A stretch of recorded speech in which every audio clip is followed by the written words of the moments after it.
Hello. Hello. Hello. Hello. Hi, everybody. Welcome back to Curiosity Cove. My name's Veda. And I'm your trusty captain speaking. And And I'm today Choccy. we'll be talking about a champion spotlight of Skarner, but also The the Void. void. And we have with us special guest as always, Chocky. Of course, of course. Hello. How before we get into everything, how are you? How was your day, guys? How are you? Pretty good, pretty good. I had a really slow day at work. I was expecting to be staying late. I got out a little bit early and picked me up some food on the way home, and I was just been chilling till podcast. It's been really nice, actually. A really chill day, if you will. Wait, I love that. Yeah. How about you? Well, so we're up to 3 office dogs, so that's kind of cool. That's Oh so my beautiful. God. What the Yeah, fuck? yeah. So that's kind of cool. And then other than that, just a normal day at work. I got to hang out with my like favorite coworker. Um Mhm. he came into my office cuz we're working on like a project together right now, and he's an Mhm. engineer, right? But he's kind of nerdy. So he sat down and we were talking about this stuff, and I have my iPad out at all times cuz I'm always like on Discord or like watching things while I'm working. Mhm. And he looks and he goes, "Is that what is that, Naruto?" And I was like, "This man is like in his 50s. Keep in mind, or maybe late 40s." But he's like, is that Naruto?" And I said, He's like, "Yeah, my son and I watch anime together." And I was like, "Oh my Was god!" it He's like, actually Naruto? "Yeah." And so he was like, he was like, "Yeah, we just watched Steins Gate, and like we watched Attack on Titan when it first started, and blah blah blah blah." And I was like, Wait, he knows the shit. "Yeah, he knows the shit." And so then and then we were talking. He's like, "Well, I've been playing Fallout 4 recently," and I'm like, "This man is my people." I have found my people. And he was like, Undercover. so he was like pointing out all of the nerds in the office. So he was like, Oh "You can my talk to so and so God. about Fallout. You can talk to me about this stuff. You can talk to XYZ about ABC, blah blah blah." And it was great because I was like, "Oh my god, I have nerds Like, to I have talk to at peoples. work." Yeah, I can like talk. So that was very exciting. And then to wrap up my work day, I went into the shop. So our kiosk to clock out is in the shop, and everybody in the shop leaves at 2:30, but our office closes at 4:30. So Mhm. when I was leaving, I went to go punch out, and I just heard this like rattling noise, and I like turned, and there's just one spotlight on in the shop, and there's just this rattling and the lights flickering, and I was like, "I'm getting the fuck out of Yeah, here." that's a no from And the me. What kiosk the wasn't fuck? loading, so I was just hearing the rattling, and I was like, "Please, please, please." It was a horror You're like, movie. please, scared, Yeah. please. I was like, "Please, just let me clock out." I was ready to go run and tell my the guy who does the hours. I was about to be like, "Hey, it won't work. Just clock me out, please." Thanks. But yeah, that was You had him nervous. yeah, that was the extent of my day. How about yours, Chucky? It's pretty good. I started off just like working today, and then I managed to get off early. So I just chilled Ooh. out, crocheted, took Oh, a I love nap. That that. was cool. Yeah, it was just like a super like wholesome chill day. I love Oh, that. I I love love that. Fridays where you get out early. Like Yeah, Mhm. that is the best feeling. Mhm. Mhm. exactly. Like it's like Yeah. a 3-day weekend. Like I had to work like 2 hours today, and then I was able to go home. I was like, this is nice. I'm like, Yeah. And I then I can love chill out. that. yeah, Yeah, it was a my good day day. was like very chill. I didn't get out early, but I get to leave work an hour before what I'm used to from my old jobs. So it always feels like I'm getting out early. Hell yeah. And then I already told you guys that on the way home I was just like losing my mind quoting the Dog of Wisdom. So the hapa Papa Dapaga. hapa hapa. Excellent. Well, I do have a word with Vadu. Ooh. This one is actually like it's not a very serious one. It's just a funny word that I kind of can't believe is real. Mhm. The word is macaronic. Macaronic? Yeah, macaronic. Does it mean something like bent or curly, like the pasta? That's a good guess. Chalky, you want to take a guess at what it means? Macaronic. Shaped like a macaroon. We don't macaroon. Shaped like a macaron. Ma- Not the macaroni. wait, the whole wait. macaron. Just a little side note. Can you pronounce that place that Azir is from for Cap real quick, please? Oh no. Azir is from? Yeah. Oh, Sharima. Ha, Sharima. I told her if she had trouble with pronunciation that she should just start quoting that and do the ha Sharima because it'll help her. And so every time she says Sharima now, it's like in that inflection. The lowered It just voice. runs through my Yeah. head. Yeah, the Sharima. I was like shawarma, Sharima. And I was like, I was Damn, like, Azir's from shawarma. Shawarma. He's a shawarmian. Shawarma She's mentioned. ew, no, shawarmian. Yeah, literally, but that's what I kept saying, shawarmian. And I was like, fuck. Oh no. Okay, so macaronic is a word that actually means when somebody mixes two languages together. So when like Spanglish. Yes, so like Spanglish is a macaronic language. Wait, I love that. Isn't that crazy? That makes sense. I So love wait, it. like, okay, but imagine this, right? Two halves of a macaron, right? With the filling inside. I feel like Think about it. It's really funny to me that you're going the macaroon route when this is based off of like it sounds to me like macaroni. Yeah, like the pasta and then the sauce. And Chocky was over until you said macaroon, I was like, I would have never even thought of that. But you're right, because it's one letter off. Is it macaron? Is it macaroon? Like, who knows? I thought it was macaron. So yeah, I thought it was macaron. Maybe macaron. Yeah. I don't know. Is it French? Yes. We can ask Tyga later. It's macaron. Macaron. Yeah, you gotta spit a little bit. You gotta get a little phlegm in there. yeah. It's a little bit moist. Yeah, macaron. Filling, bro. I don't know. One of my favorite things about like French Canadian French is whenever Glory speaks, for instance, there's so much fucking phlegm in the French. It's disgusting. He'll say he'll say like Monte Calise, but he'll say Monte Calise, and it's like, where is it coming from? I feel like his accent's really strong though. Oh, he's in the heart of Quebec. Like, yeah, it's rough. But yeah, cool. So word of the day out of the way. Cap, I don't have any Cap words. No. Okay. The one I was thinking of that I heard recently, but it kind of makes sense to me, is plethora. Oh, like a plethora of things. Yeah. Yeah. So like I get it. I think my beef with that word is how it's spelled. I couldn't spell it for you right now. Pletheera, right? I have no idea. Or is it? I just thinking of the word. I think there's a U in there. Oh, it's ORA. Plethora. Yeah, plethora. Pass. No, that's my issue with it. Change it's the fucking O. Spelling. Done. We'll accept but I get it what if it you means. At least it's defined. Yeah. And like the word means what it's defined as. So like that's what makes sense. Do you have any like beef with the word fathom? Beef with the word fathom? Yeah, fathom. I think only if it's in comparison to the two definitions in my brain right now, where like something is fathoms deep. Yeah. And then like I could not fathom this. Yeah. So like that two comparison, one is literally a measurement of something in the terms of like the sea and the ocean.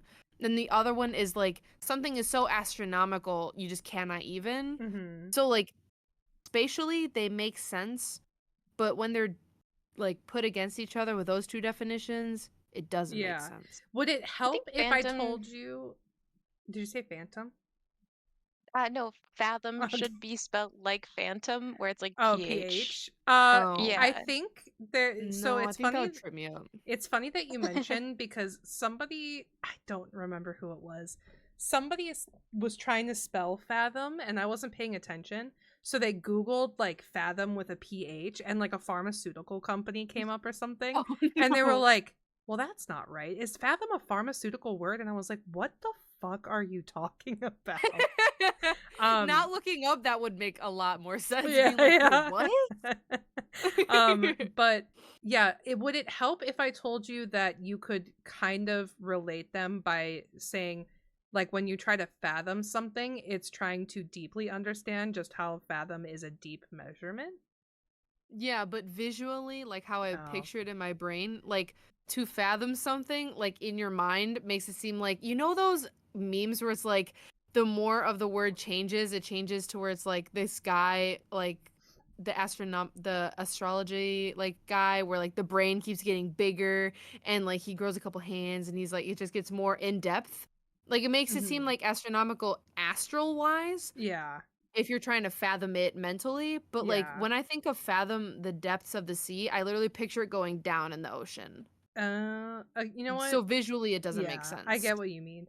I feel like you have, when it comes to like words, I feel like you have synesthesia or something. Like, I or think so too. yeah, it feels Yeah. so like ethereal the way that you describe the words that you have beef with, and I just imagine it's like a form of synesthesia. Yeah. That makes sense. I will have to figure out which kind it's called now after podcast things. Yeah. Okay. Well, moving into things, I believe that we're starting off. Cap's going to give us the comparison between old and new Skarner lore, right? The rework. Yeah. Yes. I did some research and there was the brief like overview of Skarner. It has changed to explain the new lore of him. So I couldn't really find a brief overview of like old him, but I have both sides of the lore.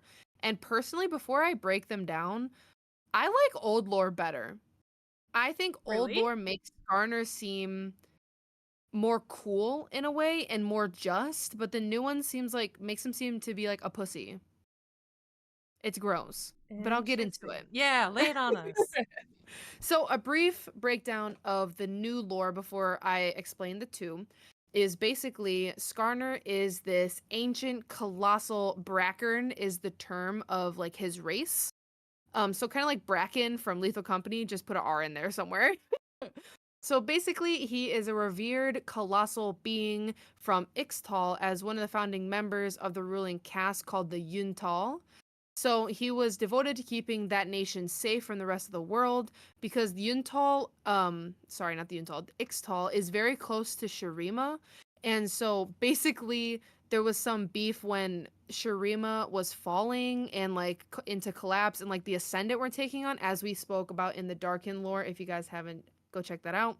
But basically, as Shurima was falling, Skarner was like, yo, Ixtal, we can't do this. We should not get involved. And Ixtal was like, but those are homies, so we should do that. And I was like, wait, why would he try to like he's trying to protect them and they're just ignoring him? Which was really annoying to me. So basically, they went to go like help them and whatever, and they kind of got stabbed in the back in a way. And so what Skarner did was he dwells beneath sorry if I butcher this, by the way. There's a lot of weird pronunciations in these lores. I believe it's Ixaocan, which is their main city, if you will, like the capital. Mhm. So he dwells below that, and he just kind of sits in this little chamber and feels vibrations through the earth to detect threats. And he gives the Yuntal who come down there and like um have counsel with him to say like, oh, these guys are safe, these guys are dangerous, and basically he just kind of sits under this ginormous city and is just seeking counsel. Like he doesn't really do anything. Interesting. So there's a lot more specifics when we get into the actual lore, but that was just a brief overview of what he is to be now. Mhm. So here is his old explanation with all of his lore. So Skarner is a crystalline scorpion. So they didn't necessarily like right off the bat explain that Brackern was just like some rock thing. He's actually a crystalline scorpion race called the Brackern. So they don't initially have their crystals when they're born. They're kind of born from the earth in a hidden valley in Shurima, which is really cool. And so they're known for their great wisdom and deep connection to the land, as their souls are fused with the power of life crystals, which hold living thoughts and memories from their ancestors. So it's really said that a Brackern is born as like a little like rock scorpion, if you will. And in order for them to become like a full Brackern, I guess would be a dumbed down version of saying it, they have to find a crystal. And it's like they can only have one. They can only bond with one in a way. So like a soul crystal, if you will. And so Oh. Skarner goes and tries to find that later on. But basically, a Brackern's life stretches across many millennia. And even if they were to die, their life force and memories would be locked away in the crystals until another Brackern can find it. Young Brackern would find these crystals and perform a sacred ritual to fuse the rock with the crystal, and their new bodies would be flooded with primal magic. Well, the earth magic, if you will. A Brackern without these crystals would soon die, as there would be no magic to keep it alive.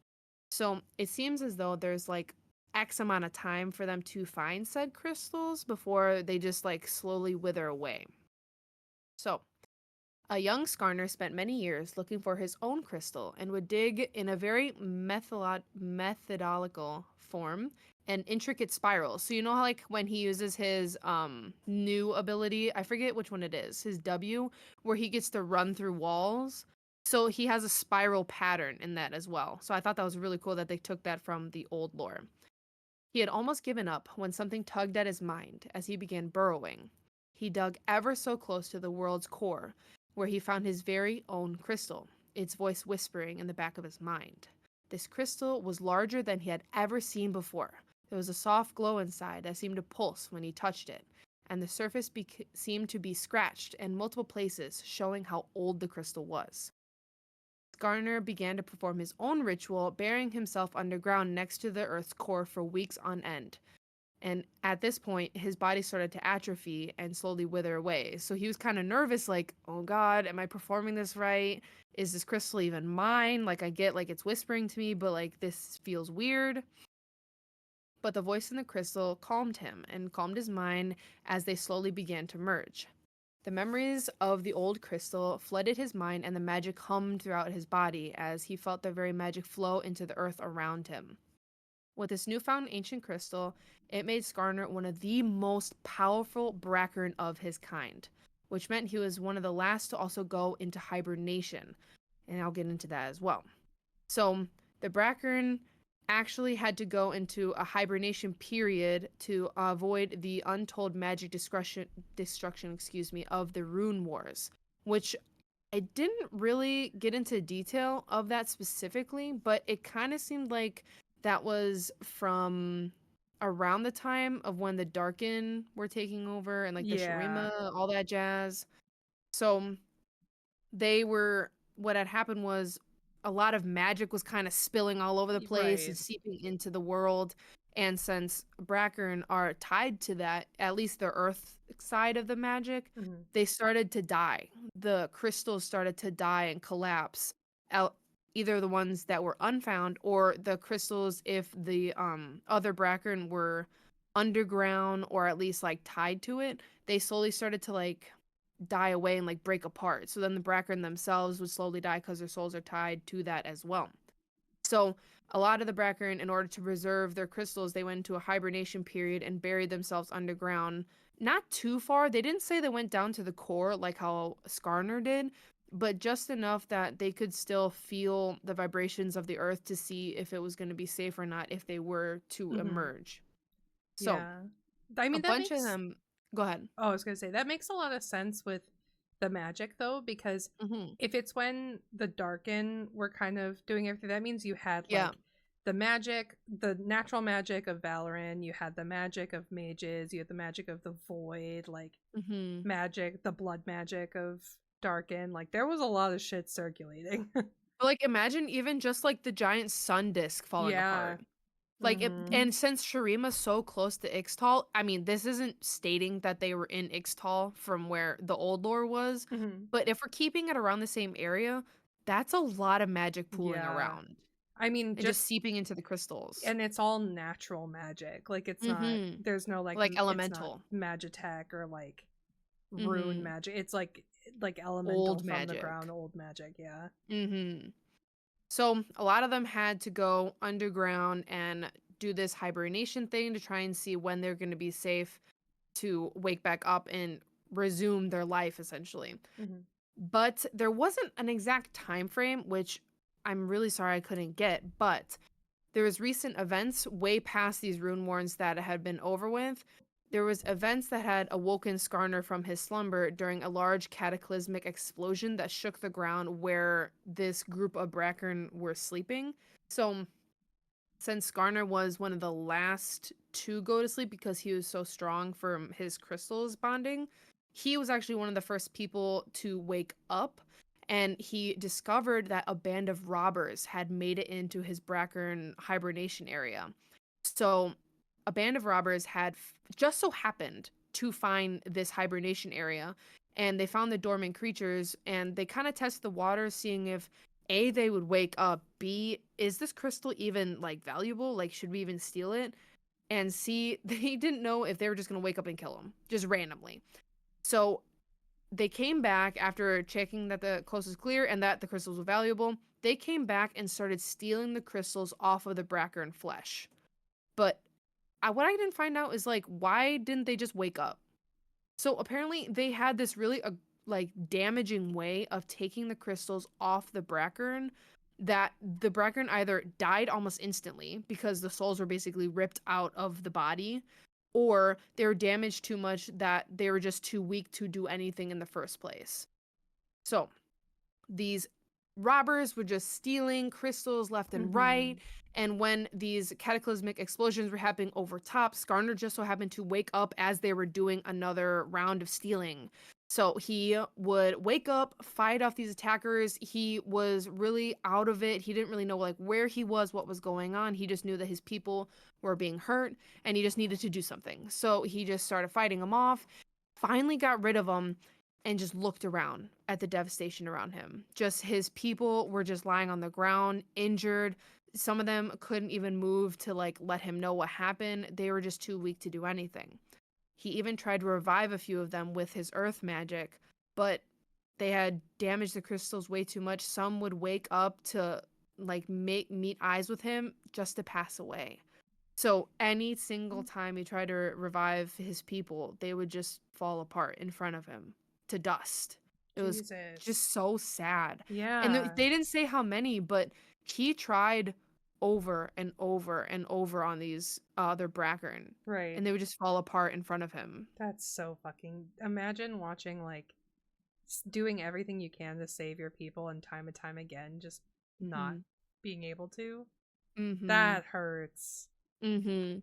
So, with all that sadness, he went into mourning and he would just walk the desert sands for weeks. He would just Oh. walk and do nothing, and he would just mourn the loss of his people. He still knew that there were other Brackern around and that they were hibernating as well, but it was that, like, his, if you want to say, brood of hibernation people, they're all gone. Like, those were his friends and family that he chose to, like, protect. Like, he wanted to protect them as the last one to go to sleep and the first one to wake. Like, just seeing them all gone was just very devastating for him. But as he was walking through the desert, he heard a distant cry for help in his mind.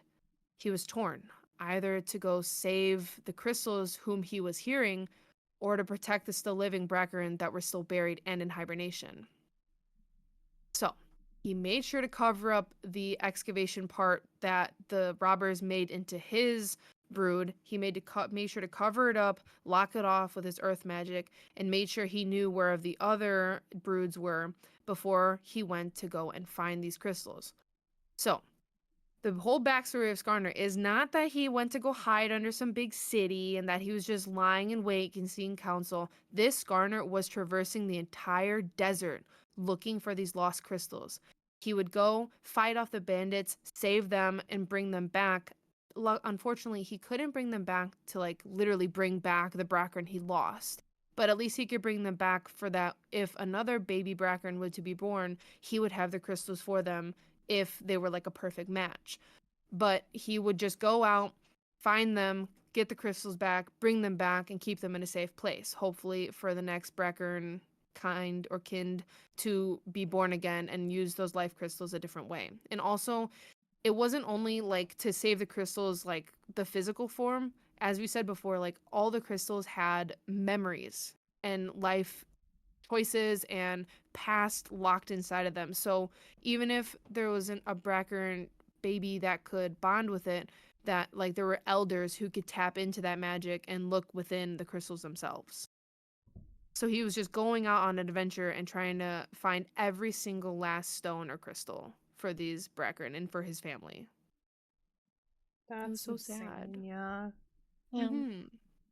I felt so bad. Yeah, dude, I knew I that Skarner's lore was sad. I didn't realize it was like this devastating. Well, now I feel bad that I have to go through the new lore. Oh Because now you're going to be no. like, aw, I'm gonna darn. side with you, yeah. I'm Yeah. sure. All right. So as I said, Skarner changed from being, I believe, Shuriman in a way to Mhm. being Ixtali. So in the backstory, all Ixtali grew up hearing the name Skarner, the ancient protector of Ixtal, the Brackern who shaped the earth himself and built the first arcologies. This myth began a millennia ago, born to a Brackern clan called the Opalhin, sorry if I butcher that, and a progeny of the legendary broodmother Nixali, which was his mom. His siblings would end up leaving her safety while Skarner chose to stay and study her power and wisdom. So instead of just dipping and doing his own thing, he decided to learn from the legendary Nixali herself. And Mhm. he learned different types of magic. It seemed they were innately able to control Earth. It wasn't really tied to crystals. They don't really mention crystals at all. It just Oh. kind of seems like Brackern were kind of earthbenders, if you will, right? Hmm. Right out the gate. Interesting. What's up? I said, interesting. Yeah. So Skarner would then learn to hone his own Brackern's control of Earth and perfected the art of reading underground vibrations, allowing him to sense far away movements. As he grew older, Skarner sensed a dramatic shift in the continent and noticed new settlers towards the east. He grew curious of these newfound vibrations over there and studied these new Ixtali people who decided to settle their land. They didn't say how close it was to the Brackern homeworld, but it was close enough that he could travel in between the two of them and go back and forth. Mhm. So he would spend a lot of time just watching these new people. They were just very interesting to him. He's never really seen um, any beings like this before. They were just very interesting compared to Brackerns. But a nearby rock slide threatened to destroy the Extali settlement that Skarner was observing. In order to preserve the fascination he had with these people, he actually intervened. They weren't supposed to. They're supposed to let all natural causes take place, but he just couldn't seem to give up his love and fascination for these people. So he would run over, tower over the settlement, and command the earth to stop the rock slide before it hit. So imagine this giant earth scorpion standing over your new settlement. And it's not like hella developed like how you would think like Noxus Mhm. and places like that, Shurima, places like that. It was just like a little huts and stuff because they're just starting out. And this giant scorpion erupts from the sand and just like covers you and just protects you like that. Yeah, that's a no bueno for me, but Yeah. So the newly saved Ixtali people looked up at Skarner and proclaimed their gratitude. A newfound protectiveness stirred within him in order to just, wow, I saved these people, so now I guess I got to do this forever. He just kind of felt very protective over these people and just wanted to give them a guiding hand as they would progress through life. So he began to spend less and less time at the Brackern homeworld and spend more time with the Ixtali, the humans becoming his new home. The Ixtali would share their culture and history and everything they've learned with Skarner, while he would use his earthen powers to help build the cardinal arcology of Ixaocan, which arcology, they defined it as the way he used his earth magic. He kind of built a city within the earth itself. So he Okay. would build an Huh. entire city with one wave of his claw or something like that. Like they didn't have to build anything. He would just shape it accordingly Interesting. and just create these Interesting. massive cities. So he's That's built the interesting. main one, Ixaocan. It's kind of funny to like imagine like Skarner sitting down with like all the Excel people, and like he's just like this I big boy, know. you Like know? I Yeah. it's so funny to me too because when you look at Skarner and like especially old Skarner, when you look at him, like he looks scary. You know, like Mhm. he looks Yeah. intimidating and he looks scary and he doesn't look like he'd fuck with people. Yeah. But like he's such a best boy. He is. He's a Yeah. really good boy. He's just trying Yeah. to help, man. Literally. So even though he got to build these amazing cities and like the main city, Ixaocan, his greatest contribution was being a founding member of the civilization's ruling caste, combining Ixtal's scientific mindset with the culture of the Brackern, the Yuntal. So as he protected the Ixtali, Oh. Skarner would witness the Shuriman Empire extend its reach, and the Ascended would storm the continent, trying to expand their reach and thus sometimes go a little crazy for the Darken Wars. He voiced his opinion to the Shurima, saying like, "Hey, this isn't really a good idea. We shouldn't talk to these guys. This seems a little dangerous." Yeah, the Yuntal said, "No, thank you. I would like to do an alliance." So they did. Mm. And Mm. so the world outside Ixaocan was just a wasteland of pain and suffering, Right. and it just got worse when the Rune Wars happened. Mm-hmm. So they didn't go, well, I'm not sure. I'm not sure if the Brackern outside of the Ixtali went into hibernation. They didn't really specify because obviously Skarner only cared about the Ixtali at this point. But Right. basically, he would just hang out in this cardinal city and he would just witness the bloodshed and the pain and the cause of everything happening outside of his little city. And he was like, why are they doing this? Why are they causing so Mm. much destruction and all this on purpose? Like it just he could not fathom the idea. Oh, poor being. Poor Skarner. I know, I felt so I bad. like And how they had so this chance to give him like some sort of like closure or mhm. retribution in his lore, and they were like, "Nah, you get to stay a sad boy." Yeah, it's really sad because like he kind of got to build up this civilization and like teach them their ways of the Brackern as well, like share Hmm. influence and stuff, only for them to throw it in his face. That's I thought that so, was so yeah, sad. that's so unfortunate. Yeah. So obviously, his faith was shaken by the Yuntal. He was like, "Well, I kind of did all this stuff, and you guys just ignored me. I thought that was kind of weird." And they're like, "Yeah, my bad," essentially. So he would still choose to protect his people, unlike how they failed. He would construct an underground chamber below Ixaocan where he would listen and wait to monitor how the world was developing above him. So this was, I'm assuming, when the Rune Wars took place, he went underneath, but not to hibernate, to like take shelter from what he was witnessing outside the world, kind of like he was scarred in a way. And he would just sit there and monitor what was happening all without seeing. He would just see, I always pictured he would kind of see like how Toph sees, where the vibrations would cause like a echolocation picture in Yeah, a way okay. and send it back to him. Yeah. So his paranoia would fester and just make him overthink everything. And eventually, he stopped leaving his chamber altogether. He would just stay in there and Oh. hide and not really go out. So Skarner slowly faded from the memory of the Yuntal and the Ixtali people, Oh. and eventually turned to myth. And his presence Sad was only boy. known by the Yuntal council, who would actually go down there to console him and to see, like, hey, Skarner, should we do this? Hey, should we do that? But that wasn't even every day.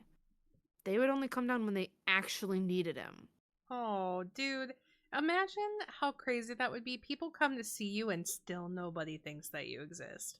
Mm-hmm. That's fucking sad. That's depresso Mm-hmm. espresso right there. So later down the line, obviously there was like elder Yuntal and then like newer Yuntal. So when the newer Yuntal were told of Skarner, because they had to know at least that there was a giant scorpion below the city. Come on. So they were told about it, and they were like, "Well, Skarner, what if you like rejoined the world? You know?" Oh, That sent him into a spiral. He got Oh even worse. no. He got so much more paranoia, My like, oh my god, boy. well, if I rejoin, would I be opening my heart to pain again on the suffering? What about the death of my people? And like seeing all those generations go and the wars, like what if there's more wars? And like, oh my god, all the bloodshed, some more, do I have to intervene? All this stuff spiraled. He had such Oh a my horrible time. god. So, in the end, the only thing he learned was that he could only trust himself and will do anything to protect the people of Ixtal, even if it means becoming the root of their own destruction. Whoa. What the freak? So he wouldn't let anybody destroy the Ixtal, except if he had to make the choice, he would destroy the civilization in itself. Whoa.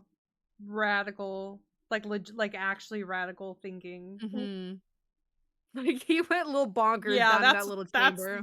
he's wild for that one. Holy shit. I can't Yeah, have you. No one can. pretty Literally. much. Literally. That's why I feel like comparison from old lore, I feel like old lore, he's a very righteous guy. Like, granted, does he have a lot of sadness and he was really a traumatic background? Yeah. But at least he is righteous in the way like he's trying everything in his power to save like his own people. This one, I know the own people is not the Bracker in itself, but like the Ixtali, but he kind of went a little bonkers down there. Uh-huh. I mean, I guess Yeah. though it makes sense because he locked himself away, like alienated himself from everyone. He was left to sit with his paranoia. Like, of course he went crazy. Yeah. But yeah. Damn. So we have out there solo adventurer Skarner versus new Skarner, where I sad, I hide in chamber, I know see world. That's But I could fucking. destroy the world if I wanted to. So here's my thing. I don't like the new lore. Hmm. I like parts of it, Hmm. but the old lore was so like it's tortured and it makes sense and it like makes you root for him versus this new one's like, oh fuck, he went crazy. Yeah, like he chose to do that. Yeah. Yeah. Old lore is I feel bad. definitely the better lore. I kind I of don't wish. like that it was more his lore was more Ixtali lore. Yeah. Hmm. It wasn't really Skarner lore. But also like the old lore was like this terrible thing happened to my people and like honestly that would be more of a cause to me to be like I will be the destruction if I need to than locking yourself in the basement because you're paranoid. Yeah. Like I don't know. I feel like the old lore gave him so much character. Like it made you want to root for him. It made him seem like a great scorpion underneath Yeah. it all. Like he had his beliefs and values and he stuck to them and he didn't like it almost seemed like a I'm not going to judge you but like the choices that you make I might not agree with kind of thing. Yeah. And then they changed him to be the same until he wasn't, you know? Like Yeah. so I don't think I fuck with that. A lot of people seem to change in the new lore. It was like stupid. Like, they Yeah. should have left it I think alone. they could have left the lore alone and just gave him like the actual Ixtali. rework. Yeah. Yeah. That's upsetting. I know. But that's Yeah. all I got on Meet the New Skarner versus Old Skarner. Pick New your Skarner is champion. I will. fucking broken, by the way. True. I cannot He stand is. playing God. against him right now. Mm-hmm. Yeah, I don't know. It's hard for me to like find sympathy in the lore when he's just like When you just hate he's him just so grabbing much me on and the When he like beats my dragging ass, me in the yeah. tower. Like, what am I Literally. supposed to do with that? When I get Literally. kidnapped with two other my own teammates, I don't get it. When He only could pick one before. When he comes down to my lane and I already have Morgana and I'm CC'd for 5.5 seconds before meeting my demise, it's hard for me to like him. I'm not gonna lie to you. It's hard for me to like him. It's The only like, thing I oh can wow, say is the it's skins so look really pretty damaged. though. Yeah, they do. Like I saw the cosmic one with a chroma, and I was like, ooh, Yeah. I kind of want it. His rework aesthetically is incredible. Yeah, Lore wise, I like they made him scary. Yeah, they did. They made him, and that's what I mean. Is like he looks so like this new lore makes sense for how scary he looks. I just don't like it. Yeah, that's fair. That's all it is. Well, thank you, Cap. Of course, I can't wait to hear about the void. Yeah, moving on to our next topic. So, me and Choccy split up the void characters. So she's got information on like our big characters, but I'm gonna go through the background of the void, like where it came from, how it came to be, blah blah blah, and then I'm gonna go through kind of like the void born, and Choccy's gonna take care of like kind of our bigger champs from the void. Okay, sick. So from the very beginning, the void is exactly how it sounds. It's just a big pit of nothingness. It's referred to basically as Valoran's hell. If Targon were to be the heaven, then the void would be hell. Whereas Targon is full of, bright colors and vibrant personalities and these aspects, these gods, and all of these like wonderful things, and the void is just empty pit of nothing. Oh my gosh. So really the lore of the void begins with Icathia, which is a city that we learned about in our topic from the Darken, because Icathia was the city that fought against Shurima for independence and released the void as their quote-unquote last-ditch effort, which I learned from researching is actually untrue. So we have a curious correction here. They did not release the void intentionally. It was actually accidental. But yeah. There are no accidents though. Right. So. Like something happened. But let me tell you, dude, there's so many connections to Icathia and to like this kind of void emergence that I never knew about.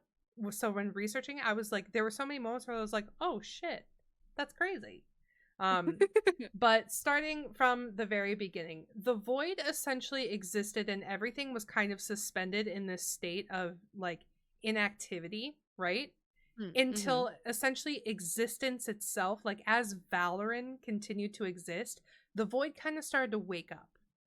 And it was always there. Correct. But it's kind of like Bandle City in the way that it exists in a different dimension. And there is the ability to kind of cross that dimensional line into Valoran. For those of you who don't know, the world of League of Legends, even though it's referred to as Runeterra, the world itself is called, like the nation itself that everything is put into is Valoran, kind of like our Pangea. But Icathia was a vassal state controlled by Shurima, and it was on the southern like peninsula right below Shurima.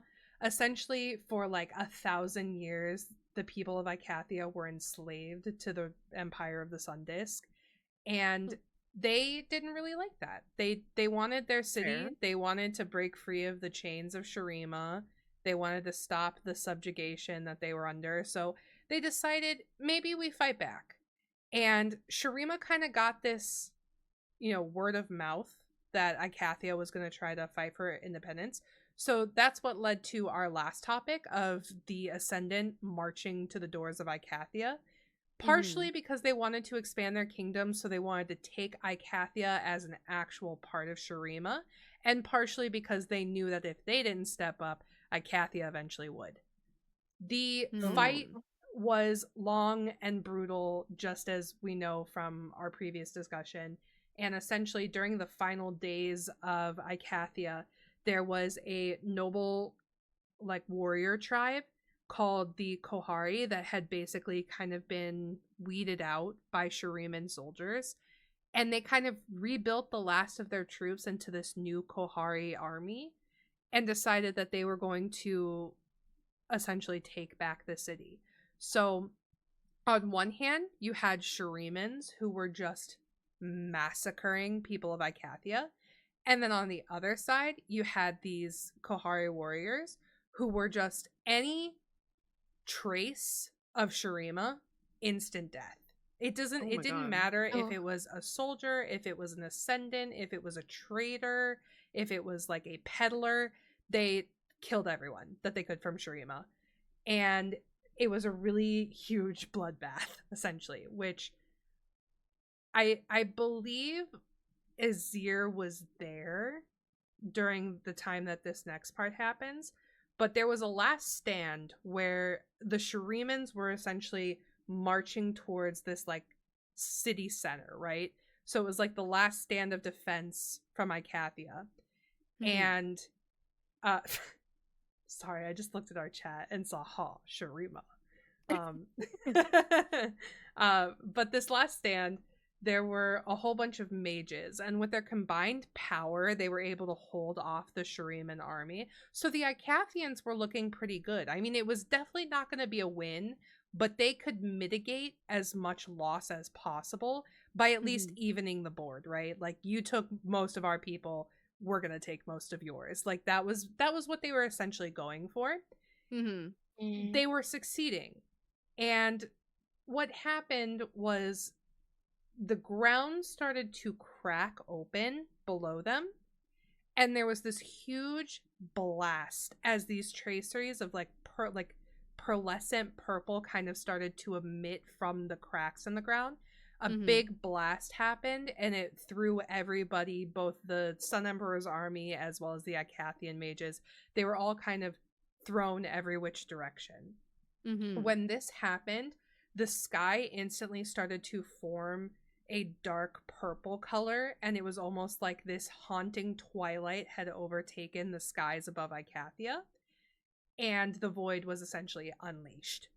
From this point on, the only thing that the void has done or will continue to try to do is just consume every piece of living ever. It's just anything that remotely relates to life, they want to consume it. That's the whole thing about the void. They give a rat's ass about anything else.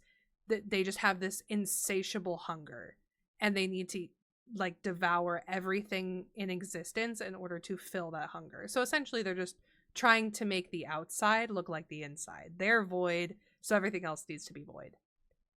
So if a giant like chasm is open and like that's where all like the purple and stuff and like seeping out, is there like creatures coming out too? Yeah, so all of the Voidborn can essentially come through this rift. Now what I will say, so it's called the Great Rift of Icathia. And there is like a small story, so I actually have something to read off about the aftermath from this great opening. So it says, at the end of the battle, the territory where Icathia once stood became a void-taken wasteland from where the forces of the void attacked every life form it encountered. The Shuriman ascended fought against it for years. Many god warriors and even more mortals died in this war, but through the heroic actions of Horuk, who found a way to end void corruption by destroying the void hearts found far below ground, where unknowable beastly horrors were hidden, the Ascended were able to seal the greatest rifts. So essentially, this rift remained open, and this is where our lore from last time ties in, is the Darken were formed because they were Ascendant heroes who closed this void rift. So everybody who was corrupted at that point, it was no return, but they basically made sure that no future people, whether it be Shurimans that are guarding or people who wander about the ruins of Icathia, they made sure that the corruption could no longer touch them, right? That it could no longer reach them. And then from there was actually an ocean rift that Nami discovered underwater. That's my and there were a few rifts that Rise had found while he was wandering around in search of the world runes. And so essentially there were squadrons from different places like sent out to attempt to close them. There were two people named I'm gonna butcher these, but Sypax and Tanari, who fought for 10 days and nights and were able to essentially drive the void back out of the ocean after 7,000 Shuriman warriors showed up upon the shore. And essentially, so like 7,000 of them went out to close this, right, with these two individuals. Only the Ascended returned. Oh like, my God. like they sent out 7,000 people, and you're talking like you could probably count on your hands how many came back. But they fought for 10 days and 10 nights. They closed the rift in the ocean, and then essentially once the Great Rift, which is the one located in Icathia, was closed, they actually sent two Ascended twins out to kind of like make sure everything was taken care of, and they actually got their minds mushed around by the Watchers, as in the Freljord Watchers. Yeah. So even though they were essentially like, you know, screwed around in their minds by those guys, they didn't suffer like how the Darken did. Like, they didn't turn into Darken or anything, but they are haunted Mm. with these like nightmarish horrors about like war around them and like what the void could be. Hmm. But yeah, so that is Icathia was like this sad little town that just suffered nonstop. Like they were just under Shurima's control for so long. They were enslaved, they were tortured, they were killed for no reason, beaten, bruised, whatever you want to call, like anything that you could imagine doing to a whole people that's bad. Shurima probably did it to Agathia. Oh But my god. just to Shrima think just that sounds like bad. yeah, and then just to think that the amount of time, like the amount of time they spent fighting Shurima, like fighting for their city, fighting for their people, only to have a glimpse of hope and then have it all taken away by the void. Mhm. Icathia is a tragic story. And something that's super interesting about Icathia that I didn't know is this is actually where both Zillion and Jax are from. Oh. Really? Yes. So Jax was an inhabitant of uh of Icathia, and I believe Zillion was like a really renowned mage. He had his own tower there and everything. Um and it was like his tower was essentially like cuz he meddled with time so much. He had Mhm. like a displaced in the timeline building basically. Um Interesting. and there's fan theories out there that maybe that his like kind of screwing with the space-time continuum might be something that caused the rift, but there's no like confirmation of what actually caused the rift between realities. Most of it points towards the void kind of waking up because life was growing on Valoran and they just forced their way through. I think a sad way to think about it would be like if Zillion was messing around with time so much, I feel like in a way it was him trying so desperately to try and reverse what was happening because of the void. Mhm. Like Yeah. how I mean he must have had a fascination with time before because like that's like his whole backstory and stuff. Mhm. But I feel like he would have been kind of like Skarner in a way where he would lock himself away and be like, this is all my fault. What if it was because I did this? What if it's because I did that? Can I change it? Can I mess with the time loop? Oh, if I do this, would it change this? Mhm. That makes it so sad. Now I gotta learn Zillion lore. Yeah. Oh Yeah, no. I know. I Zillion was one of the ones where if I had known about it sooner, I probably would have pulled up like cuz all I know about Zillion is that he was like a mage who traveled from Icathia to Ixtal to essentially like study elemental magic. Mm-hmm. And all I know about Jax is that he wanders around and eats hard-boiled eggs. So I mean, I don't Yeah. know. I don't know too much about their. It didn't say too much about their connection with it.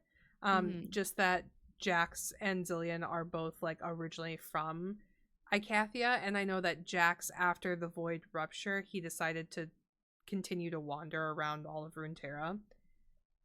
Hmm. But yeah, some other related champions that are like not Void champions themselves. So Yumi stopped in Icathia in search for Nora, her master. Mm-hmm. Varys fought Voidborn near Icathia in the past. Talia, her tribe eventually, or originally lived near the Void Rift. Like after the Void Rupture, her tribe settled down near that Void Rift. Um, Interesting. Rise Rise fought his master here in order to prevent the use of a couple of the world runes. Mm. Renekton and Nasus, as we know, fought here in the Darken, like what would Mm-hmm. eventually turn into the Darken War. And Malphite was created by the Ascended Nezuk in the form of the Monolith to fight the Void.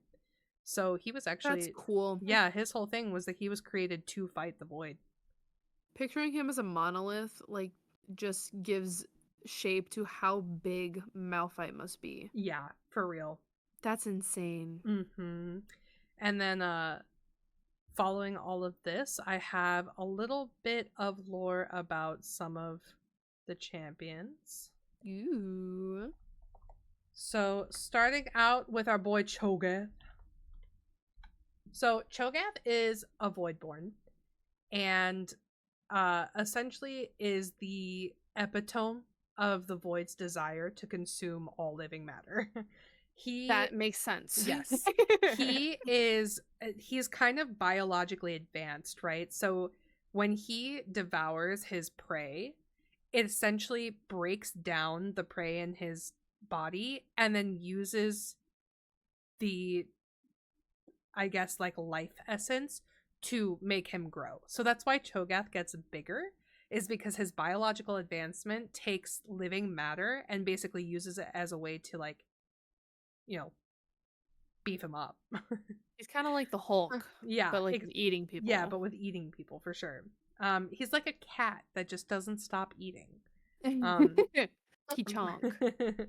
But no, if he's not hungry and he has like prey around him, he actually can use the like whatever's remaining in his stomach of the like the people that he has eaten, because like it doesn't take every bit of living matter, and there's like always leftovers, right?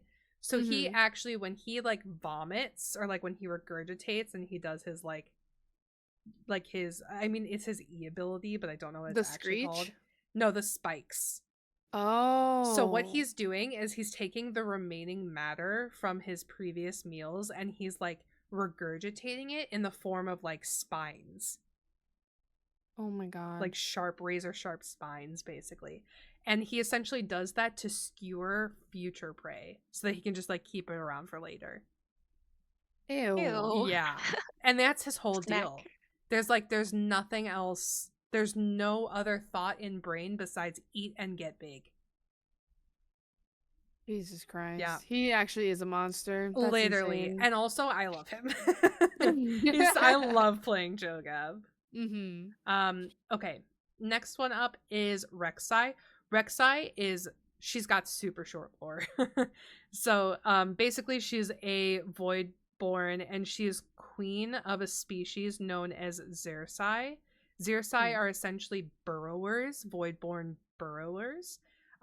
So they came through the Great Rift, shortly after the Icathian War, and they have this special ability to where, so there's multiple things that came through that gate, and it is callers, which essentially can send out these like terrifying shrieks when they're near prey, and then there are these like basically like tanky looking guys that just like pile drive through everything. And then there's like these feasting kind of void spawn. And so all three of these essentially work together to hunt down their prey. And whatever's left over, the burrowers emerge from the sand and they eat the remains. And that's Rek'Sai. Jesus. Yep. She's still cool. I don't care what anyone says. And then next up is Kog'Maw, also pretty short lore because this is like the most potential to expand upon it. A lot of this will make sense after Choccy explains to us Malzahar's lore, but Kog'Maw is known as the mouth of the abyss. He literally spawned in the ruins of Icathian. So like all Voidborn just spawn into existence, right? Like they just start to exist or whatever. And he spawned with this like terribly insatiable hunger, just like most void spawn have. But just anything he came across, if he was curious about it, he'd just eat it. Oh my god. And he's got like, he also is biologically advanced in the sense that like his enzymes, the way they break shit down is like straight up toxic. So he just left like toxicity, like a toxic trail behind him, just devouring anything he came across. Oh my lord. And his whole like MO is that he's searching for Malzahar. But there's no explanation as to why. I was about to say why. Like, no, what's his beef? there's literally nobody knows. That like there's no explanation as to why. So people say that that's probably something that they're going to expand upon with like the evolution of Void. I'm sure at some point we'll get like a Legends of Runeterra set about the Void spawn or like new, essentially like void spawn species or something that will explain more of it. But as of right now, all we know is that he's in a never-ending search for Malzahar, and that he is always hungry and always eating and regurgitating toxicity. Sounds Cute. like League, honestly. I don't know. Honestly, it makes sense, because if you've ever been hit by like auto attacks from Kog'Maw, it's just disgusting. Not It's like he's just spitting the whole time. literally, he's just spitting, and because if you're building him, if you're ahead and you're building him at like full attack speed, it's just nasty, dude. It just gets so nasty. The next two are the really cool ones that I have. So it's Kha'Zix and Vel'Koz. Which one would you like to hear first? Kha'Zix. Kha'Zix, okay. Agreed. So Kha'Zix is known as the Void Reaver.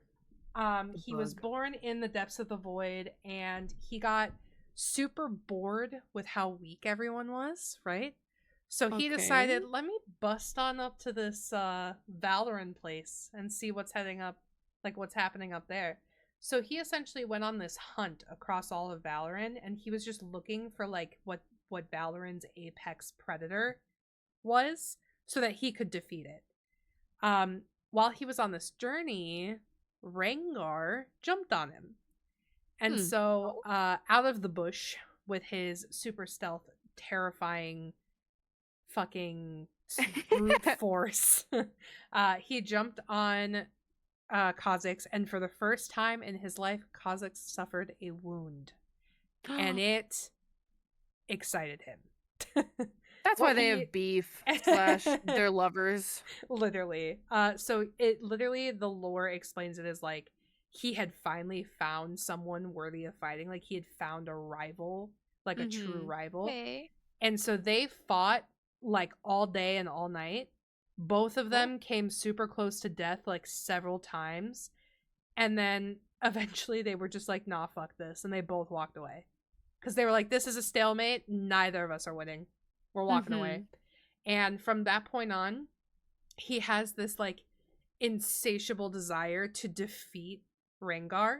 So his entire like purpose at this point is to go around, get stronger, kill more predators, and then kill Rengar so he can become the apex predator of Valoran. Yeah, but I think it's super cool that him and Rengar are so like deeply connected, because I always make the joke whenever it's like a Kha'Zix jungle versus a Rengar jungle where I'm like, who's the better hunter? Yeah. And that's like, literally who's gonna the come out on lore. top? Yeah, it's actually the lore, is that they're just trying to figure out like both of them are like super aggressive. Oh, excuse me. Both of them are super aggressive and super like violent, right? But also both of them are smart enough to know like, no, if we continue fighting right now, we're just gonna be fighting forever. So they really like, you know what? We'll solve this a different time, and like walked away from each other. I think that's so weird. So funny. But yeah, so that's the summary of Kha'Zix, and then lastly, I have Vel'Koz, and this actually is the most interesting to me because, let me tell you, Vel'Koz is considered the Eye of the Void. So his mission. Sauron, you can't change my mind. He just travels. Literally. So his mission is essentially to distort reality, gain all of the knowledge that he can, and feed the void's hunger. One of my favorite things that I have written down is Vel'Koz seeks understanding through unmaking. Because it kind of goes hard, right? It does go hard, but that means he only learns by destroying things. Correct. Seems understood. So he is fix him.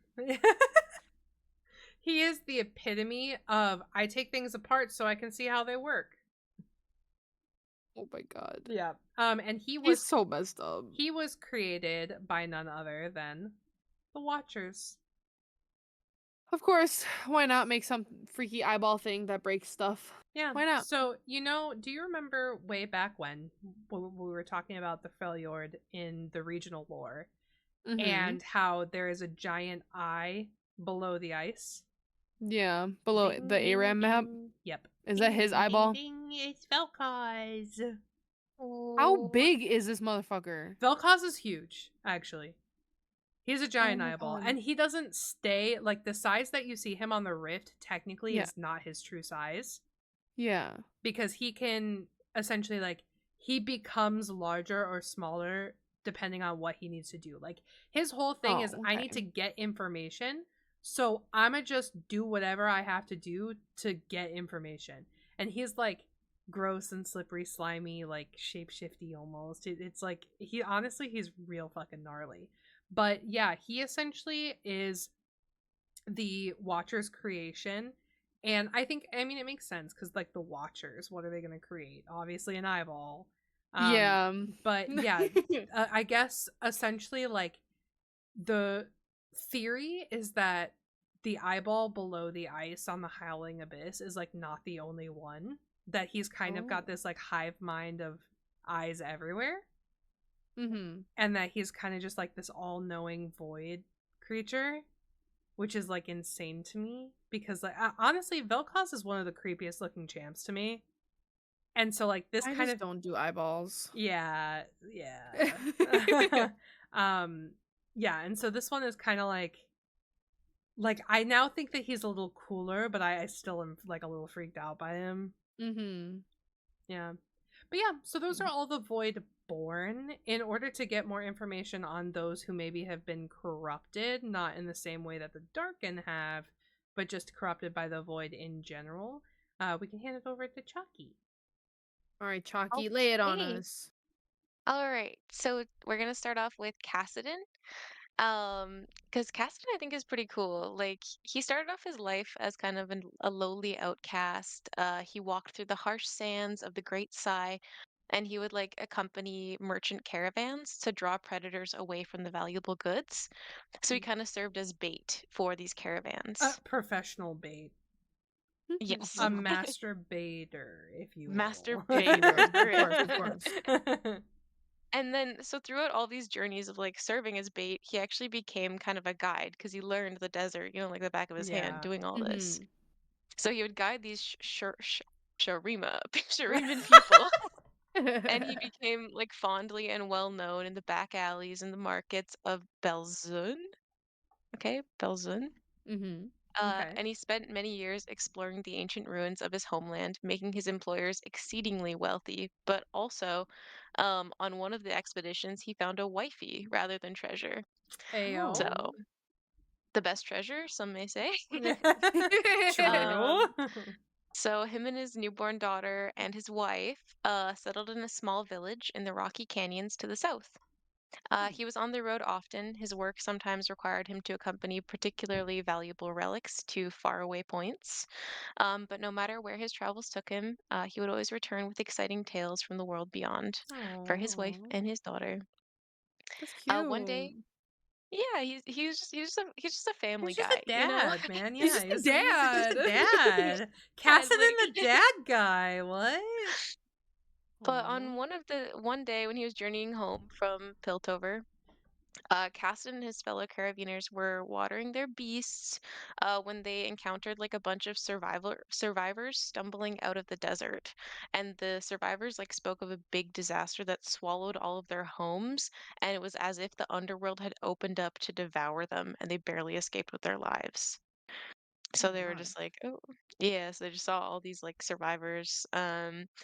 So then, fearing for his own family's safety, Cassidy obviously was like, I'm heading home. I need to go check on my wife and child. Yeah. And when he reached his village, he only found like sand and rubble. Oh Um, no. No. yeah. So he was like clawing at the sand until his hands were bleeding.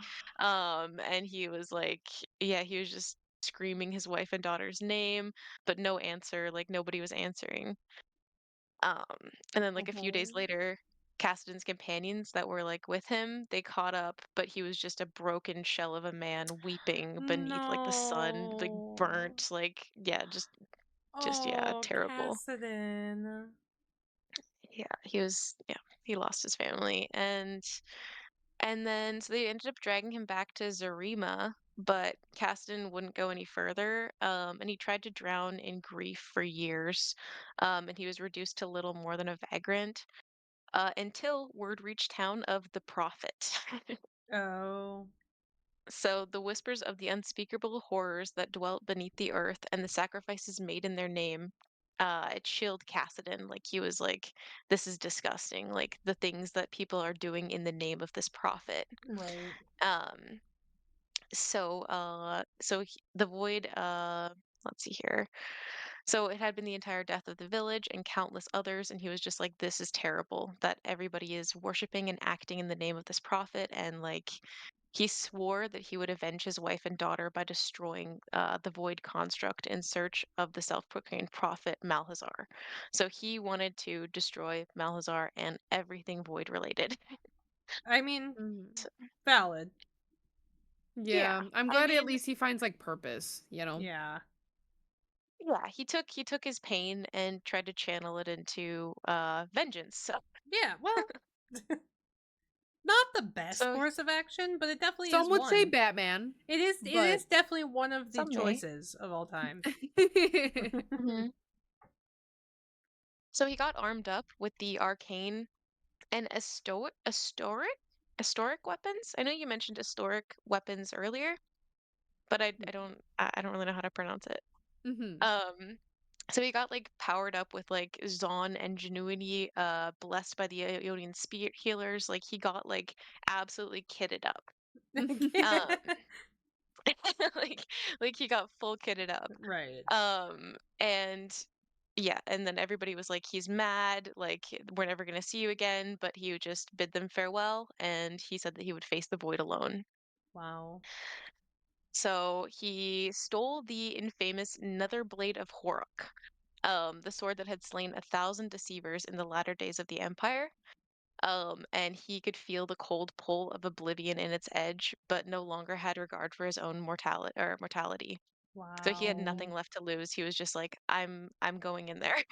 Holy shit. Um, so disguised in the robes of a pilgrim, more than a decade since he had last set foot anywhere near the desolate land, Cassidy made his way into Acathia, and he would go where no man ever was meant to walk. He was the Rift Walker. Ooh. Damn. Yeah, That's fucking badass, honestly. Like, Yeah, literally. he's kind It's of kind of cool. crazy. yeah, honestly, he's kind of dope as fuck. Like, now I kind of want to play Honestly, him. I I want to know, figure like it it's kind out. of sick. I kind of want to main Cassidon now. Mhm. But like, it's insane to me to think about. Like, yeah, you know what? I lost my entire family to this fucking bullshit void shit. There's a whole bunch of people in the corner worshipping them. I'm gonna steal this like crazy blade, and I'm just gonna let Yeah. myself go fucking bonkers, and I'm going in. Okay, Let him do it. we'll get to Kaisa, but we're gonna go on to the Prophet first, because Excellent. Kaisa is also entangled. They're all kind of like Malazar, Kassadin, and Kaisa. They all have like pretty clear connection. Mm-hmm. Um, Mhm. I see. I see. I see. so with Malazar, beneath the glare of the sun of Shurima, um, he found out that he had like the power of foresight.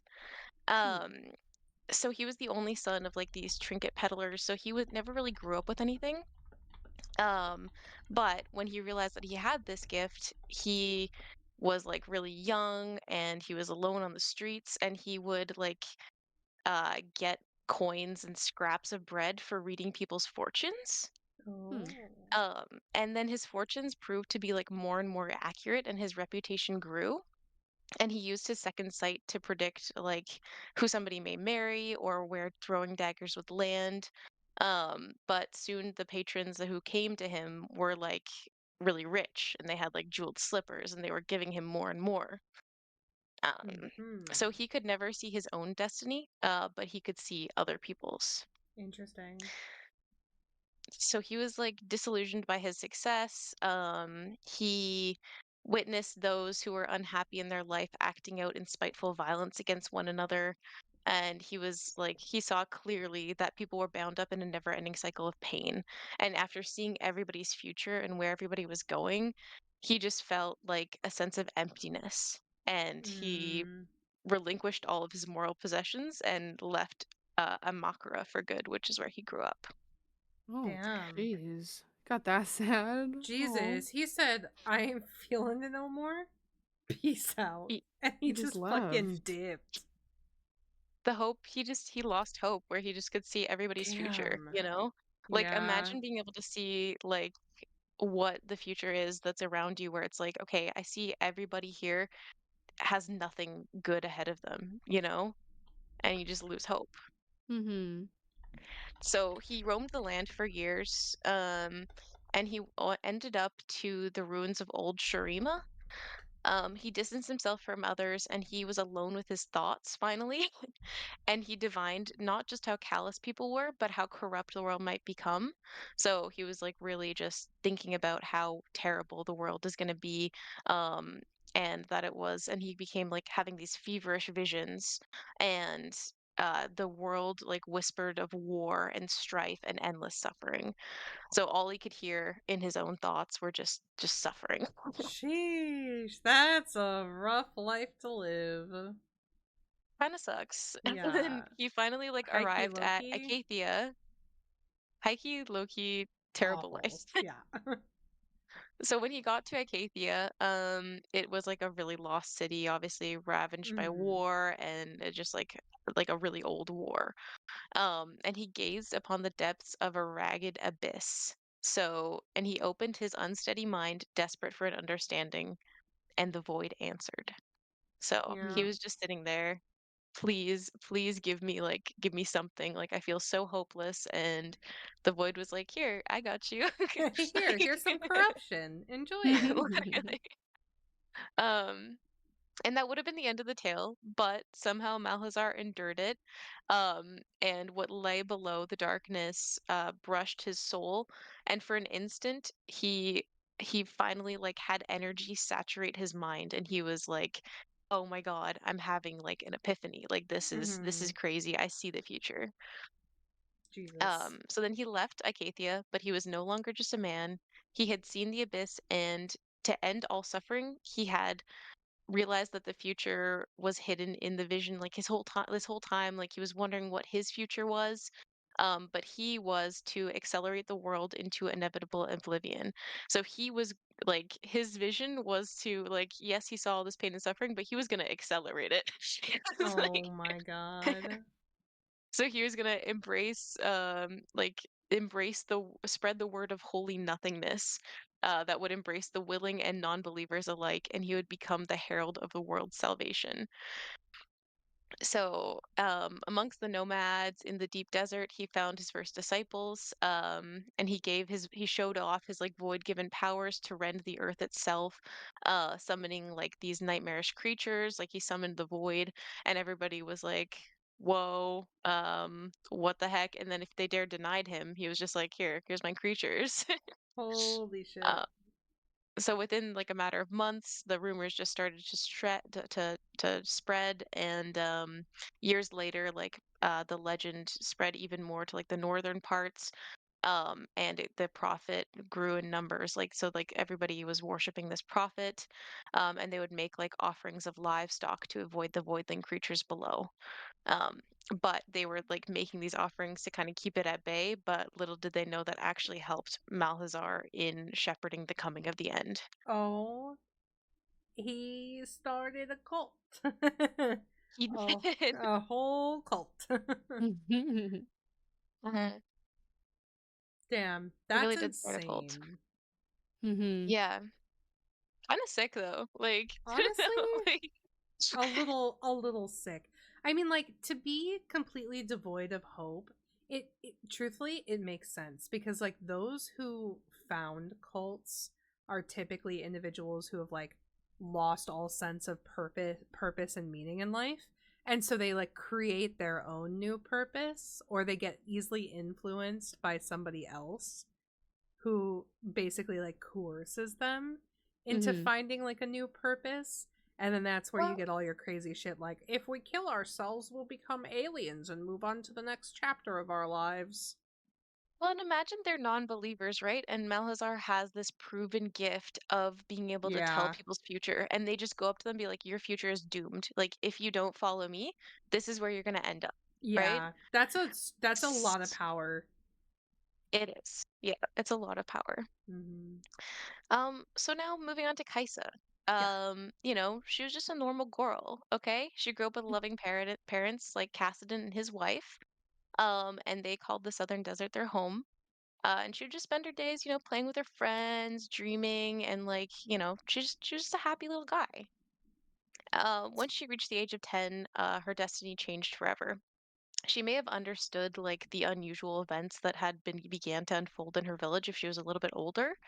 And her mother was like, "Hey, stay home because I there's some shit going on." Yeah. Like, because there's like something that's demanding tribute, and there's like these dark powers below. But she was like, her and her friends were like, "I don't believe it." And so this one day they came upon this pen of sacrificial goats Oh that was like, no. I guess, going to be sacrificed to the void. And she like used her knife that her father had given her to like cut the tethers and like free the animals into a nearby canyon. Oh god. And they're like, "It's just a prank. It's just a prank." Oh And then god. and then the ground began to quake and like flashes of light scorched the sky. And the children like started all running for their lives, and the void had been awakened at that point. Oh Oh no. no, Kaisa. So like a great rift split in the bedrock, swallowing up Kaisa's village and everyone in it, leaving nothing behind but like, that rubble that Cassidon saw earlier. Oh fuck me. So low-key Kaisa is the reason for her mother dying and Cassidon's revenge arc. That's Oh my crazy. god. So it's not actually fully confirmed that Cassidon is her father. It's I not? mean, it seems pretty clear. I feel like it's a pretty clear connection, but also like if they didn't explicitly state it, I guess she could have been one of the friends. Like his daughter could have been one of the friends or could have just been another kid in the village. But I Yeah. feel like I always thought that it was like clearly stated because does she have a voice line with him where she's like you seem familiar or something? Yeah, but she was also 10, right, when all this happened. Yeah, So, like, it's like in present day, it's been like a really long time. So maybe right. she doesn't know who her father is. And her father Mhm. also now is the Rift Walker, Right. right? Mhm. Right. So, like, she probably doesn't recognize Cassidon. She probably recognizes her father from back, like, when she used to come home from his little adventures in the desert and be like, "Here's all my stories," and she was like, "Yay!" But yeah. Yeah. Oh, that's interesting.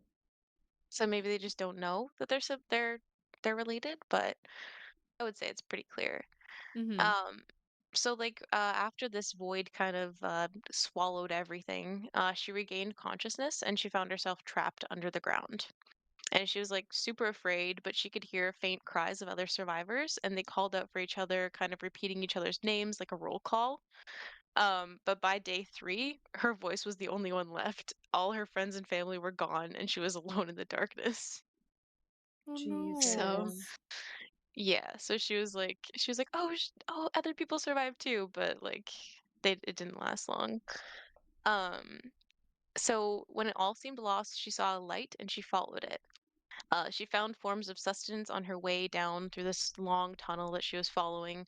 But it was like all like rotting peaches and like, kind of gross stuff. But she was 10, she was doing the Mhm. best that she could. And then she found a vast cavern that was illuminated by this like otherworldly purplish glow. And she could see that she was like not alone anymore. And then a bunch of creatures swarmed her. And then Kaisa like clutched her knife in both hands and she was like gonna stab one of them. But she drove the blade in like into the creature's heart, and then they like tumbled into the abyss, and then the skin of the creature, once she had like stabbed it, like took a hold of her own flesh. Oh, Um so and then she like tried to like stab like where the creature was grabbing onto, but it was like hard as steel, and it like broke her knife trying to remove the thing that encompassed her arm. So like Jesus. larger beasts started coming, and she started using that like this growth kind of attached to her as a shield. Um, and she realized that the shell was becoming a part of her, and she like her second skin grew with her as she grew. So like as the years went on, like she kept growing this that void kind of second shell, that hard exterior skin. Interesting. Yeah. So her kind of mission was like to fight hard, stay alive, and find a way back. So she was transformed from this frightened girl, from prey to predator, and for almost a decade, she lived between the two worlds in an attempt to keep them apart. The void that hungered, like she tried to keep the void's hunger at bay, and she wouldn't allow that to happen. Like she wouldn't allow the void to take hold of the upper world. Interesting. So she became Kaisa to like Kaisa without an apostrophe to Kaisa, like as a void person, because she was originally born Interesting. as like Kaisa, but now she's Kai apostrophe Oh, so sa. I've always wondered why she was corrupted but still had the apostrophe. Yeah. That's So she interesting. like Yeah, so she became that because like a lot of people also saw her as a monster, even though she was trying to protect the people, but she became taking on an appearance of the monsters that she was fighting so hard to keep that world from. Interesting. And Wow, then that's cool as Belveth. fuck. Yeah, The Kaisa's pretty Belvosi. cool. Yeah, Belveth Queen Bee. She is like a dark cancer that spreads within the heart of the void. She is wishes for all of Runeterra to be consumed and rebuilt within her own twisted image. She hungers for new experiences, memory, and concepts, and she devours whole cities and their population and repurposes the information to kind of feed her alien landscape known as the Lavender Sea. Wow. Um, she forces all before her to submit to her world of want, or they will be destroyed. So when the void became kind of growing more hungry and sinister, it craved a leader, someone or something that could write a new horrific chapter in the worlds above and below. And it was a leader who could interface with the humans and tell them what was to come and harvest their emotions and memory. And this leader that they needed was Belveth. Yeah. And she was an empress that was born from the combined memories, experiences, emotions of an entire devoured port city and Uh, its outlying ocean. Damn. Yeah, so she's a A kind little of, bit of she acts, everything. her mind just contains millions of years of perfectly preserved knowledge, and it gives her like a nearly omniscient presence, right? So like she has just so much knowledge that she's prepared to Almost destroy godlike. Runeterra and her domain. Yeah. Yeah. So she just like knows everything. That's insane. I She is an entire wonder city. I wonder if you were to put like her and Vel'Koz in a room together, like imagine all the secrets they could discuss. Mm-hmm. Real. I feel The like all-seeing eye and an entire millions of years of literally, I feel knowledge. like Vel'Koz would be like, "Do you know about?" And she'd be like, "Yes." And she'd be like, "Do you know They'd about?" And have he'd be like, all the "Yes." tea. Yeah, literally. Let's spill it. They're the best friends who make faces at each other, like the knowing faces when somebody says Mm-hmm. something. Yeah. Like Somebody's side-eyeing, but like, yeah, somebody starts talking and they're side eyeing each other because they already know. exactly. The one good thing about her is that like if you're of value to her, she doesn't lie, ask questions, or bend the truth. Like she simply states the nature of things how they are, Mhm. right? Like she doesn't lie to people to get, her way. She just Right. tells the truth, and if they don't agree, then they'll find out that her human form is merely adaptational, and then she Yeah. unfurls her oh my god, titanic wings and reveals her true monstrous figure. So like, because Belveth doesn't actually have that human head, which Right. actually I didn't actually know that her head wasn't her face. Yeah, we were Mhm. talking about this earlier because like I remember finding it out when she was released, and like cuz I started playing League like right after her release. And so when I was like damn, okay, she kind of mommy though, the new champion. Everybody was Mhm. like, yeah, but that's not her real face. I was like, huh? And then I You watched the what? cinematic and I was like, oh, fug. So people who are good and obey her, they get, they get the nice the mommy Belveth, but she unfurls her cloak and she's like, "Yeah, actually this is my face and I will destroy you." In the Mhm. cinematic, it's kind of nasty because the way she does it is like the head almost like retracts kind of like a turtle as at the same time Oh that she's my like opening her cloak, and then it's just like this terrifying like monster. It's nasty, dude. oh my God. I guess like a little fun fact is like the ancient Shurimans had a word for such a concept, and it loosely translated to God of Oblivion, which was a tribal myth that would erase. It was like uh I can't pronounce this. It was Oh like god. something that would erase all things without hatred, Hmm. replacing them with itself. And they named the city Belveth after it. So it's like the true meaning was kind of lost after hundreds and hundreds of years. So the city that they consumed, I'm thinking was the city of Belveth, but also I Hmm. could be very wrong in that. Yeah, like which one? Which one came first, the chicken Exactly. or the It's like egg? which one came first, the city of Belveth? Because what city did they eat? Like Right. when they Mhm. consumed an entire city and an entire port, it's been millions of years, right? Right. Or many Mhm. hundreds of years, right? So perhaps all is lost, but you know, um, it could be that she is the city. She has became the city. I'll tell you what she is. She's void mommy. Void Fair. mommy. Void mommy for sure. And that's all my information that I have on these champs. Hell yeah. You know, All it's day. crazy because Interesting. I was pretty sure the Void didn't have like any lore. I was like, when I was researching, I was like, fuck, what are we even going to talk about? The Void is just nothingness. Like, what is there even? But then when I was like looking into it, when I was researching, I was like, oh shit, like it's all based on shit that happened before the rifts. So like there's actually a Mhm. lot of stuff here. And just seeing Yeah. like That's the cool tiny too. yeah, the tiny bits of involvement from like a bunch of champs not relate like directly related to the void. I was like, damn, this shit's like real. They actually like really connected dots here, bro. Mhm. Hmm. Interesting, interesting. I loved it. I loved learning about the void. That sounds so cool. Especially like with Vel'Koz and stuff, being the watchers. Yeah. The void is like now what I feel like I say this every time, but it's now one of the most interesting like regions or like I guess like locations or something to me because everything Mhm. that's down there is just like what have we not seen, you know? Yeah. I want a void cinematic. I want a void lavender field cinematic. That'd be really cool. I feel like That'd be it'd be so really neat. cool.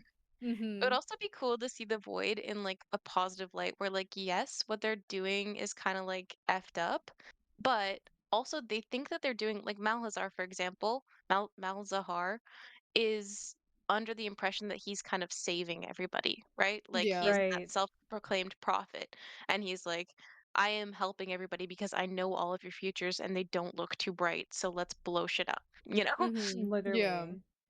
It's just insane to me because like in this like scenario, there's so many there's so many things that just there's no room for any sort of closure. Mhm. Kassadin has given up. Malzahar submitted to the void. Kaisa is like the only like hopeful piece of all of this where she's like, no, we can defeat the void and this is my home and I'm going to protect it. And then like all of the void creeps obviously just want to consume everything. So They're it's just aminos. yeah, they're just aminos. They're So it's aminos. just like one of these things where it's like if we didn't have Kaisa in this bit of the lore, everything just seems hopeless.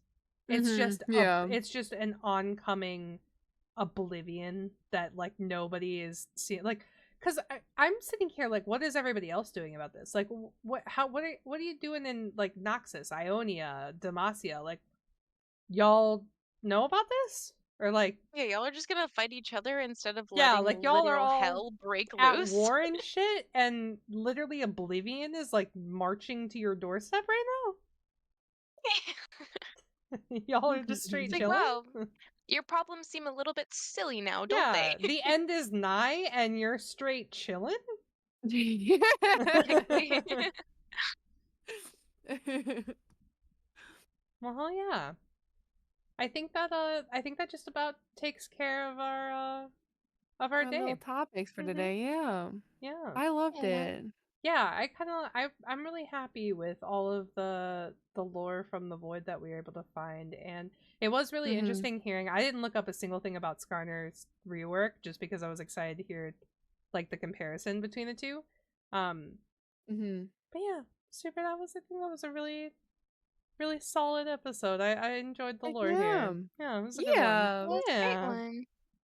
Well, Those are Well, fun. thank I you do as have a always. little hint, Yes, Oh, by the way.